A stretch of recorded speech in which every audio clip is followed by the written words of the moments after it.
Dahil tanghaling na mga my guys, so ayan, mag-prepare na tayo ng ating lulutuin. So ayan, mayroon tayo ditong gulay guys, pichay, sigirilya at saka siling makupas. So ayan, napitas ko sa aking mini garden at saka ito mayroon tayong ricado na bawang, sibuyas at luya pang alis lansa. Hindi ako maglalagay ng kamatis guys dahil maglalagay tayo ng tomato paste at saka yan yung chicken at saka yung chicken livers. Diyan ka muna, istipot ka muna para bukas. So ayan, mag-start na tayo, tanghali na guys, kaya yan, nag-start na tayo magmikos-mikos. So ayan, lagyan na natin ng mantika. Kaunting mantika lang guys para mayroon tayong pangsangkot siya sa ating lulutuin. So maglagay na tayo ng ating ricado. So ayan, bawang. Sangkot siya muna natin. Isunod natin yung luya pang alis lansa. Ito ay my own version chickchero. So, ayan, ito yung sibuyas.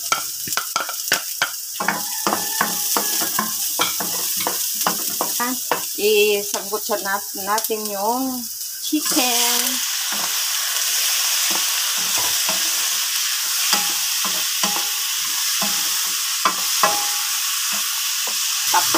Tapos natin isangkot siya itong yung chicken. So, ayan, maglalagay tayo ng toyo. Tsansahin nyo lang, guys. Titigiyan sa dami ng lulutuin. Tapos, lagyan natin ng pamintang, durog. Ganun din, tsansa-tsansa lang. So, ayan, tapos natin masangkot sa yung laman ng chicken. So, ilagay na natin yung chicken liver.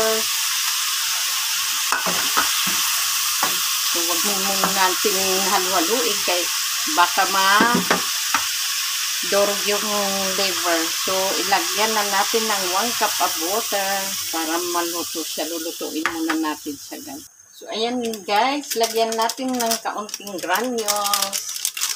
Kaunti lang guys. At ilagay na rin natin guys yung sigarilyas. Tapos lalagyan ko guys ng siling labuyo, hiniwa-hiwa ko. Kung wala naman guys, pwede naman kayo hindi maglagay dahil nga yung iba ayaw ng maanghang. Eh yung hinahanap lagi sa akin ng aking Joshua, yung maanghang. So lagyan natin guys ng tomato paste. Dahil hindi tayo naglagay ng kamatis, dahil ngayon lalagyan natin ng tomato paste. Ito naman pangkulay lang yan. Asawa ko ang siling, porket may nakikita diyan na may siling labuyo. Naaagad yung hinog ng siling labuyo, guys. Tuwing kakain yun, mag-aano ng siling labuyo. So, ayan guys, ilagay na natin yung pechay. Ayan, maraming pechay ito, guys. Gusto ko maraming gulay. So, ayan guys. Tikman muna natin. Wow. Lami ah. Maanghang. Yun ang gusto na kasi ng asawa ko. Yung medyo maanghang ng luto. So, ayan. Nagtataka kayo. Dapat may repolyo to guys. Wala ako dito sa bukid ng repolyo. Kaya kung ano lang ang mayroon sa akin, yun lang ang isinakog ko sa akin. Ating chickchero. Ang ganda ng guys. Ang ganda ng kulay. At saka masarap siya guys. Maanghang-anghang. So, ayan. My own version sa chickchero. Thank you for watching, guys.